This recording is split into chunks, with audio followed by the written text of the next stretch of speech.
আমন্ত্রণদীপ্ত সংবাদে আপনাদের সাথে আছি আমি ইয়াসমিন সুমনা। এই যাত্রার শেষ দিনেও ঢাকা ছাড়ছেন অসংখ্য মানুষ। সড়কপথে যানজটের ভোগান্তি অনেকটাই কমে এসেছে। ঢাকা টাঙ্গাইল ও ঢাকা ময়মনসিংহ রুটে এখন পর্যন্ত যানজটের খবর পাওয়া যায়নি। বিশেষ করে গাজীপুরের চন্দ্রা মোড় ঘিরে অনেকটা নির্বিঘ্নেই যানবাহন চলাচল করছে। এছাড়া যমুনা সেতু দিয়েও গাড়ি চলছে বাধাহীনভাবে। মহাসড়কের বিভিন্ন গুরুত্বপূর্ণ পয়েন্টে মোতায়েন রয়েছে আইন শৃঙ্খলা বাহিনীর সদস্য। তবে সকাল 10টার পর বৃষ্টি শুরু হলে ভোগান্তিতে পড়েন যাত্রীরা।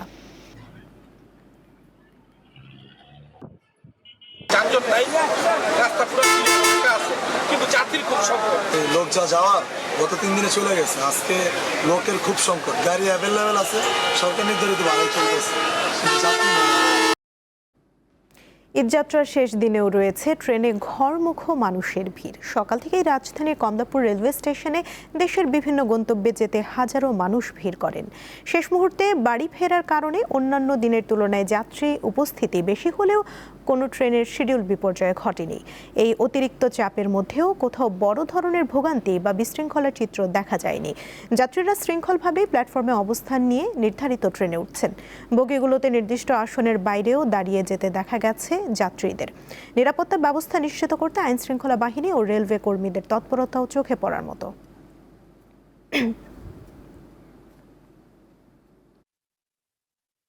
পরিবেশটা অনেক সুন্দর আর কোনো ঝামেলা মুক্ত, এইটি আমরা চাই, এটি আমরা দরকার। অনেকদিন পরেই পুরা ফ্যামিলি নিয়ে বাড়িতে যাচ্ছি ঈদ করার জন্য সবার সাথে। অনলাইনে কাটছি, কালকে রাত্রে কোনো ঝামেলা হয় নাই। যাত্রী সাধারণের খুব বেশি চাপ নেই। আমরা দেখছি যে ছাদেও কোনো যাত্রী ওঠার কেউ চেষ্টা করছে না। আজকে ইন্টারসিটি প্রায় 42টা ট্রেন সহ প্রায় 55টা ট্রেন ঢাকা স্টেশন থেকে ছেড়ে যাবে। আজ পবিত্র রমজানের শেষ শুক্রবার। দিনটি জুমাতুল বিদা নামে পরিচিত। ধর্মপ্রাণ মুসল্লিরা জুমার নামাজ শেষে মহান আল্লাহর দরবারে ক্ষমা ও রহমত কামনা করেন। দেশ ও জাতির কল্যাণ এবং মুসলিম উম্মাহর ঐক্য ও শান্তি কামনা করে বিশেষ মোনাজাত করা হয়। এ বিষয়ে জানাতে বায়তুল মোকাররম জাতীয় মসজিদ এলাকা থেকে যুক্ত আছেন সহকর্মী জহিরুল মোহসান। মোহসান, পবিত্র রমজানের এই বিদায়ক্ষণে মুসল্লিরা কি বলছেন, বিস্তারিত জানাবেন।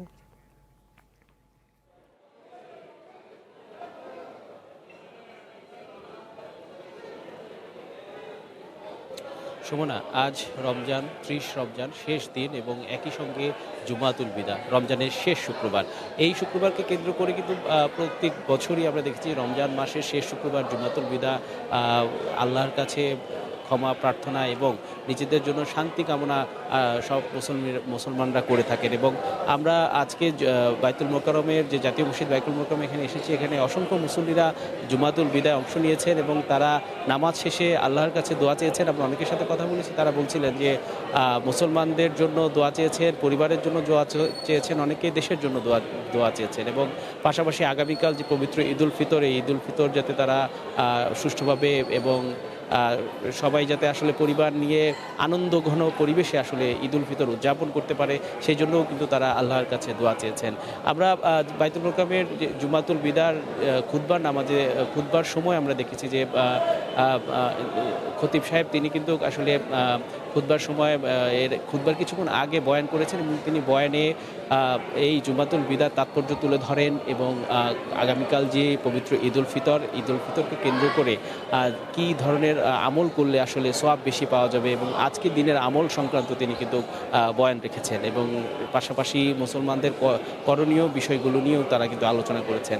জুমাতুল বিদার আগেই কিন্তু বেশ বৃষ্টির বাগড়া রয়েছিল এবং বৃষ্টির কারণে অনেকের আসতে কিছুটা সমস্যা হয়েছিল এবং এখনও কিন্তু বাইরে বৃষ্টি হচ্ছে, সেই কারণে যারা মুসল্লিরা জুমাতুল বিদায় অংশ নিয়েছেন তারা এখনও আসলে মসজিদেই আমরা দেখেছি যে অনেকে অপেক্ষা করছেন, কারণ বৃষ্টির কারণে তারা অনেকে বের হতে পারছেন না। তবে জুমাতুল বিদাকে কেন্দ্র করে অনেকেই আসলে তাদের সন্তানদেরকে নিয়েও মসজিদে এসেছেন শেষ জুম্মা এবং অনেকে বলছেন যে আগামী বছর বাঁচবেন কিনা এবং এই দিন আবার আল্লাহ তাদের হায়াত দারাজ করবেন কিনা, সেই বিষয়ে কিন্তু অনেকে বলেছেন এবং অনেকে বলছেন যে এই জুম্মাকে তারা শেষ জুম্মা হিসেবেও কিন্তু আসলে আল্লাহর কাছে দোয়া কামনা করেছেন যাতে তাদের জীবনের সমস্ত গুনাহ মাফ করে দেওয়া হয় এবং গুনাহ মাফের সাথে সাথে পরিবারের বাবা মা আত্মীয় স্বজন ভাই বোন সবার জন্যও কিন্তু মুসল্লিরা দোয়া কামনা করেছেন। তার তারা একটা কথাই বারবার বলেছেন, দেশের শান্তি এবং পুরো বিশ্বে মুসলমানদের উপর যেই ধরনের অনেক ধরনের যে নিপীড়ন হয়েছে সেই বিষয়ে কিন্তু তারা বলছেন যে মুসলমানদের উপর শান্তি নেমে আসুক এবং বিভিন্ন কোনো ধরনের সংঘাত যাতে আর কেউ চায় না সেই ধরনের কথাও কিন্তু এখানে বলেছেন, যে মুসলমানদের শান্তির প্রতিও তারা আসলে দোয়া কামনা করেছেন। শোভনা, এই ছিল আসলে জুমাতুল বিদার জাতীয় মসজিদ বায়তুল মুকাররম থেকে সর্বশেষ। মোহসান, ধন্যবাদ আপনাকে। ঈদ জামাতের জন্য প্রস্তুত দেশের ঐতিহাসিক ও বৃহত্তম ঈদগাহ ময়দানগুলো। দিনাজপুরের বিশাল গোড়ে শহীদ বড় ময়দান এবং কিশোরগঞ্জের ঐতিহ্যবাহী শোলাকিয়া উভয় মাঠেই কয়েক লাখ মুসল্লির নামাজ আদায়ের জন্য প্রস্তুতি শেষ হয়েছে। অজুখানা ও যাতায়াত সুবিধা নিশ্চিতের পাশাপাশি নিরাপত্তায় জোর দিচ্ছে প্রশাসন। কিশোরগঞ্জের শোলাকিয়া ঈদগাহ মাঠে এবার অনুষ্ঠিত হবে ১৯৯তম ঈদ উল ফিতরের জামাত। ঐতিহ্যবাহী এ মাঠে প্রতিবারই জেলা ছাড়াও বিভিন্ন স্থান থেকে কয়েক লাখ মুসল্লি ঈদের জামাতে অংশ নেন। এরই মধ্যে নামাজের জন্য সকল প্রস্তুতি সম্পন্ন করা হয়েছে। আইন শৃঙ্খলা রক্ষাকারী বাহিনীর পক্ষ থেকে নেওয়া হয়েছে কয়েক স্তরের নিরাপত্তা ব্যবস্থা। এবার জামাতে ইমামতি করবেন মুফতি আবুল খায়ের মোহাম্মদ সাইফুল্লাহ। ঈদের দিন সকাল 10টায় শুরু হবে নামাজ। ঈদের নামাজ যাতে শান্তি শৃঙ্খলার সাথে আমরা আদায় করতে পারি সেই তৌফিক আল্লাহ তাআলার কাছ থেকে কামনা। জামাতের সময় মাঠ ও আশপাশে মোতায়েন থাকবে 4 প্লাটুন সেনাবাহিনী, 5 প্লাটুন বিজিবি, কয়েক হাজার পুলিশ, র্যাব ও আনসার বাহিনীর সদস্য। পুলিশের পক্ষ থেকে 4 স্তরের নিরাপত্তা নিশ্চিত করা হবে, সেভাবে ব্যবস্থাপনা গ্রহণ করা হয়েছে। পোশাকে পুলিশের পাশাপাশি এখানে সাদা পোশাকের পুলিশ ডিপ্লয় থাকবে, পাশাপাশি র্যাব এবং অ্যান্টি টেররিজম ইউনিটের বোম ডিসপোজাল ইউনিট কাজ করবে। দূর দূরান্তের মুসল্লিদের যাতায়াতের জন্য শোলাকিয়া স্পেশাল নামে ঈদের দিন ময়মনসিংহ ও ভৈরব থেকে 2টি বিশেষ ট্রেনের ব্যবস্থা করেছে রেল কর্তৃপক্ষ। দেশের আরেক বৃহৎ ঈদগাহ মাঠ দিনাজপুরের গোর-এ শহীদ বড় ময়দানের প্রস্তুতিও সম্পন্ন হয়েছে। এখানে স্বাধীনতার পূর্ব থেকে ঈদের জামাত হয়ে আসলেও নতুন করে সুদৃশ্য বিশাল মিনার নির্মাণ এবং মাঠ সম্প্রসারণ করে প্রায় 23 একর এলাকা জুড়ে স্থাপিত মাঠে অন্তত 7 লাখ মুসল্লি নামাজ আদায় করতে পারেন। আমরা প্রতি বছর এই গোর শহীদ ময়দানে নামাজ পড়ি, ঈদের নামাজ। বহু দূর দূরান্ত থেকে লোক আসে, এখানে যে বড় জামাত হয়। মাঠের চারপাশে প্রায় 20টি আমরা গেট আমরা স্থাপন করছি। এছাড়া মুসল্লিদের অজুর সুবিধার্থে আমাদের অজুখানা প্রস্তুত করা হচ্ছে। আমাদের যে মোবাইল টয়লেট ফ্যাসিলিটিস সেগুলো ডেভেলপ করা হচ্ছে। ঈদের দিন সকাল 9টায় অনুষ্ঠিত হবে দিনাজপুরের গোর-এ শহীদ বড় ময়দানের জামাত। এতে ইমামতি করবেন দিনাজপুরের প্রখ্যাত আলেম মাওলানা মাহফুজুর রহমান। আফরিদ হাসান, দীপ্ত, বার্তা কক্ষ। ঈদের আনন্দ নেই লক্ষ্মীপুর, বরগুনা ও ভোলার জেলে পল্লীগুলোতে। নিষেধাজ্ঞার কারণে মাছ শিকার বন্ধ থাকায় আয় রোজগার নেই পরিবারগুলোয়। এতে তাদের মাঝে বিরাজ করছে নীরবতা আর হতাশা। 1 মার্চ থেকে 30 এপ্রিল পর্যন্ত লক্ষ্মীপুরে 100 কিলোমিটার এলাকায় সব ধরনের মাছ ধরা বন্ধ। তাই অলস সময় পার করছেন এ অঞ্চলের লক্ষাধিক জেলে। তাছাড়া আর কদিন পরই ঈদ, কিন্তু তাদের পরিবারে নেই ঈদের আনন্দ। ছেলে মেয়েদের জন্য কিছু কিনা খাওয়ামু এই সামর্থ্যটাও নাই। জেলেরা তো মাছ ধরতে পারতো না, মানে ধরতে পারতো না 2 মাস। এরপর সানি ইচ্ছা আছে, এখন মানে খাই খরচ আছে, হতায়াতি আছে, কিভাবে কিরবন মানে কি করা। নিষেধাজ্ঞার 2 মাস সহ 4 মাস প্রত্যেক জেলে পরিবারকে 40 কেজি করে চাল বরাদ্দ দেওয়া হয়, কিন্তু এখনো তা অনেকেই পায়নি। কি করার আছে ভাই, আমরা কষ্ট মষ্ট করে কি করবো, জাইলাগিরি করতে আছি। তার এই ছাড়া তার করার কিছু নেই ভাই। ফাঁকে ফাঁকে যাওয়া পরে, আর ফাঁকে ফাঁকে যাওয়া পরে নারী চুরিদারি করে যায় আরই। ঈদের কেনাকাটা তো দূরের কথা, সন্তানদের মুখে একটু ভালো খাবার তুলে দেওয়ার কথাও ভাবতে পারছেন না অসহায় পরিবারগুলো। একই চিত্র বরগুনার জেলে পল্লীতে। নদীতে নামতে না পারায় কর্মহীন সময় পার করছেন জেলেরা। তাই ঈদ যেন তাদের কাছে এক কষ্টের নাম। এখন এই যে ঈদ যে করবো, গুড়োগাড়া নিয়ে সংসার নিয়ে, এই যে 20 জন মানুষ এই বোটটায়, কিন্তু ঈদের তো আনন্দ ফুর্তি তো মনের ভিতরে নাই। বাচ্চা যখন আইয়ে বসে বলে যে বাবা আমার এইটা লাগবো, আমার একটা জামা দেওয়া লাগবো, আমার একটা হাজুনি কিছু দেওয়া লাগবো, তখন বাবার মনে কি বলে, কত কষ্টে আছি আমরা। আমরা যে ঈদ করবো সেই ঈদের কোনো কিছুই আমরা পর্যাপ্ত আমরা কিছুই পাইতেছি না। শুনছি চাউল দেয়, চাউল দেবে, কবে দেবে সেটাও জানি না। ইলিশের নিরাপদ প্রজনন নিশ্চিত করতে মেঘনা নদীতে 2 মাসের নিষেধাজ্ঞা থাকায় ভোলার জেলে পল্লীগুলোতেও এবার ঈদের খুশি অনেকটাই ম্লান হয়ে গেছে। কামরুন নাহার, দীপ্ত, বার্তা কক্ষ। এবারে কেওয়াই স্টিল চট্টগ্রাম সংবাদ।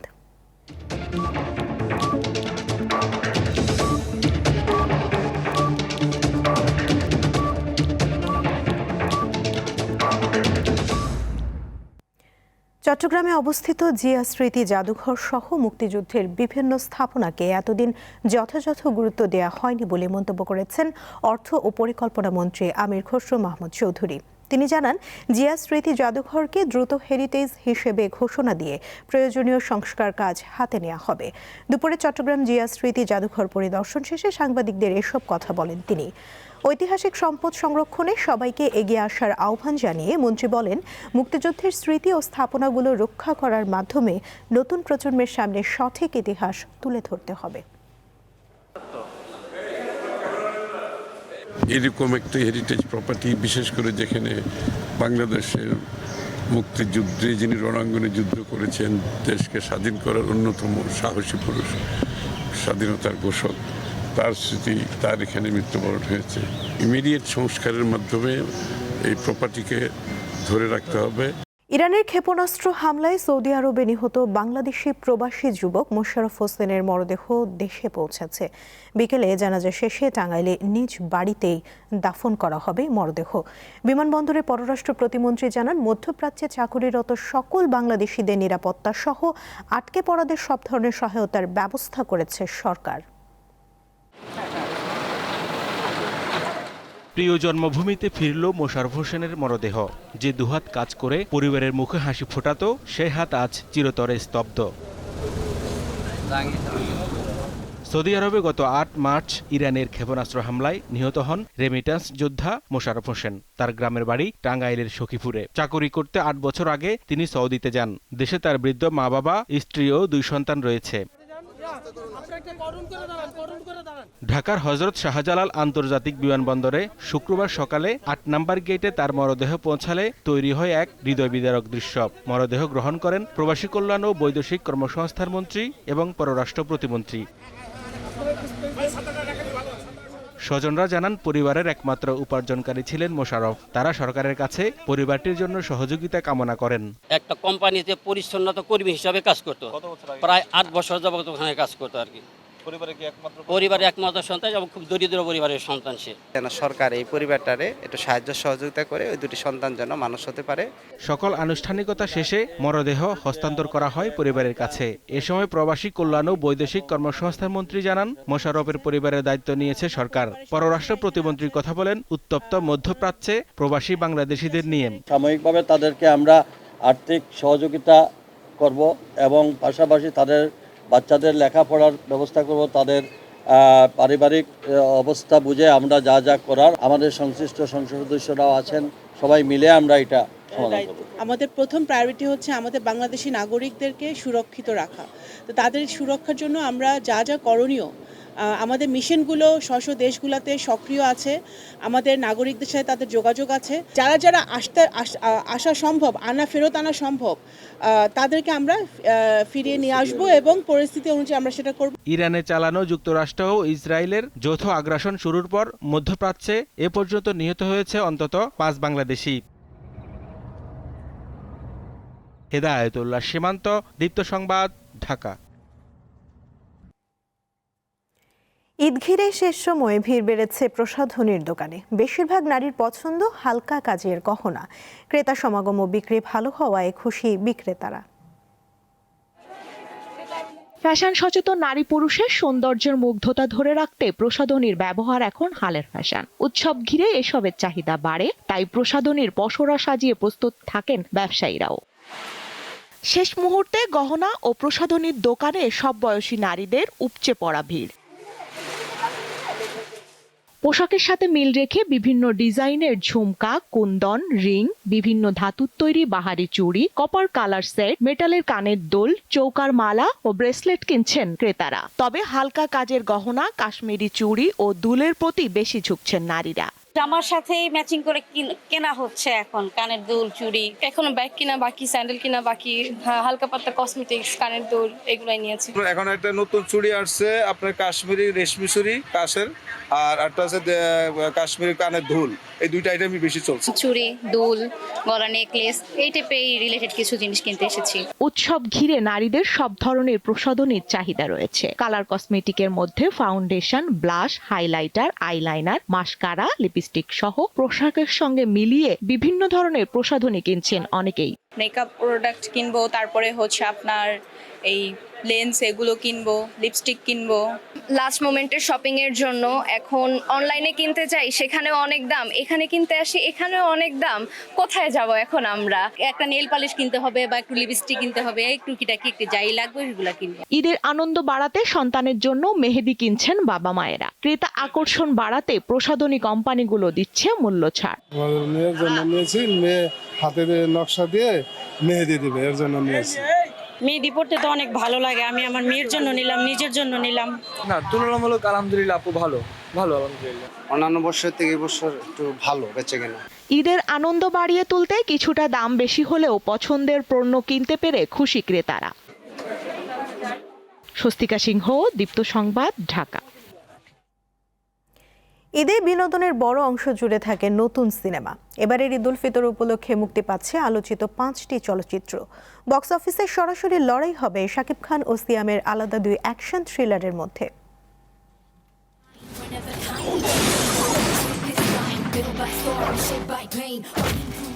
বছরের সবচেয়ে আলোচিত ও বহুল প্রতীক্ষিত সিনেমাগুলো মুক্তি পায় 2 ঈদে। এবারও এর ব্যতিক্রম ঘটছে না। অ্যাকশন, রোমান্স, থ্রিলার, ড্রামা ও কমেডি নিয়ে জমজমাট ঈদ উল ফিতর উপভোগ করতে যাচ্ছেন দর্শক।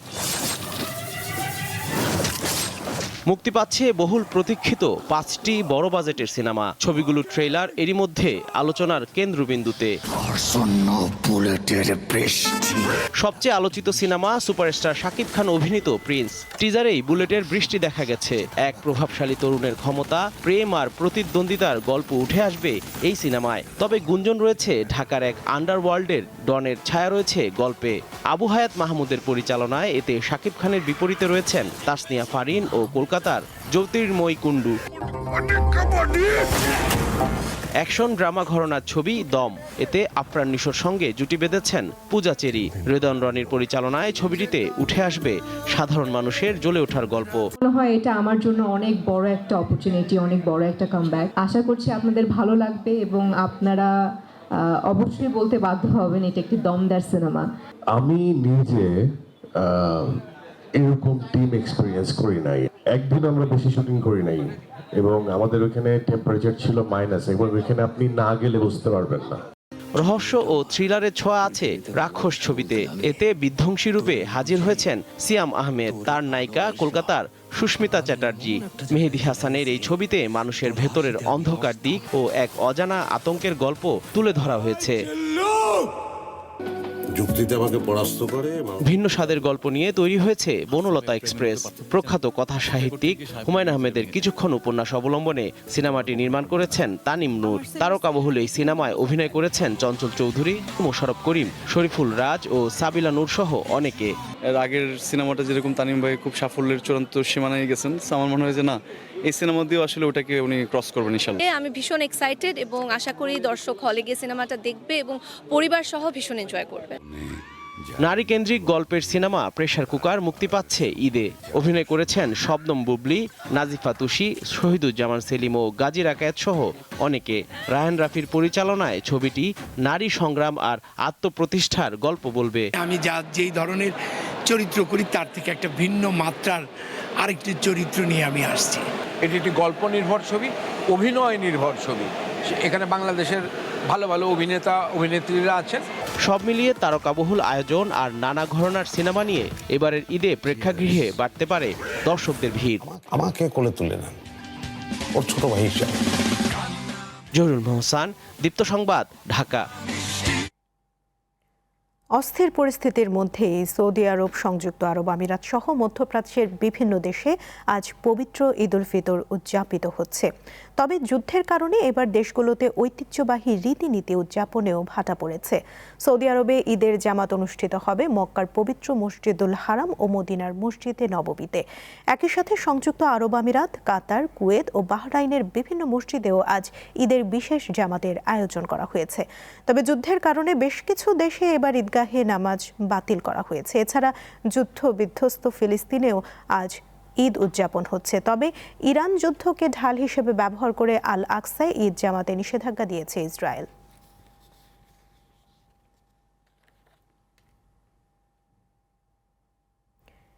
ইরানের গ্যাস ক্ষেত্রে হামলার বিষয়ে যুক্তরাষ্ট্রকে আগে থেকে জানানো হয়নি বলে দাবি করেছেন ইসরায়েলের প্রধানমন্ত্রী বেনিয়ামিন নেতানিয়াহু। তবে ইরানের জ্বালানি স্থাপনার ওপর আর কোনো হামলা না চালাতে তেল আবিবকে নির্দেশনা দিয়েছেন যুক্তরাষ্ট্রের প্রেসিডেন্ট ডোনাল্ড ট্রাম্প।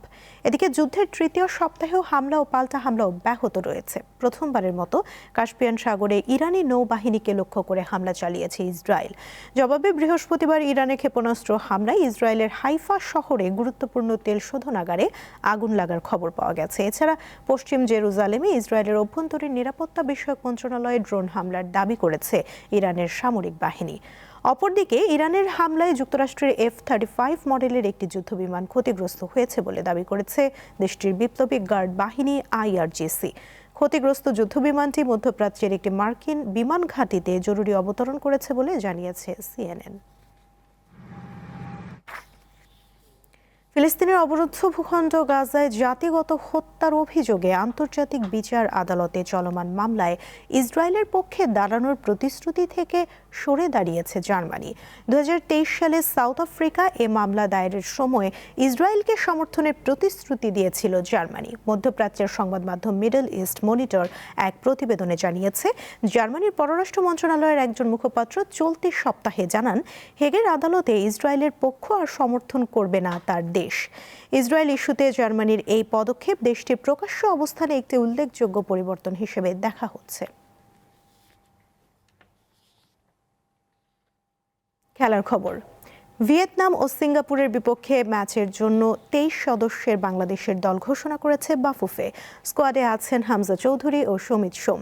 বাদ পড়েছেন গোলরক্ষক ইশহাক আকন্দ। তবে নিয়মিত খেলা সোহেল রানা জুনিয়রের বাদ পড়াটা আকস্মিক।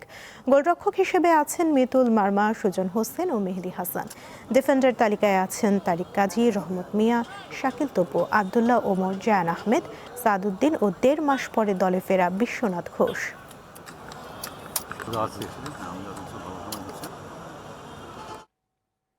স্পেনের বিপক্ষে বহুল প্রতীক্ষিত ফিনালিসিমা ম্যাচটি বাতিল হওয়ার পর গুয়েতামালার বিপক্ষে ম্যাচ দিয়ে বিশ্বকাপের প্রস্তুতি শেষ করবে আর্জেন্টিনা। আগামী 31 মার্চ বুয়েন্স আয়ার্সের আইকনিক লা বোম্বোনেরা স্টেডিয়ামে আয়োজিত ম্যাচের জন্য 28 সদস্যের স্কোয়াড ঘোষণা করেছে আর্জেন্টিনা ফুটবল অ্যাসোসিয়েশন। নিয়মিত অধিনায়ক লিওনেল মেসির নেতৃত্বেই মাঠে নামবে বর্তমান বিশ্ব চ্যাম্পিয়নরা।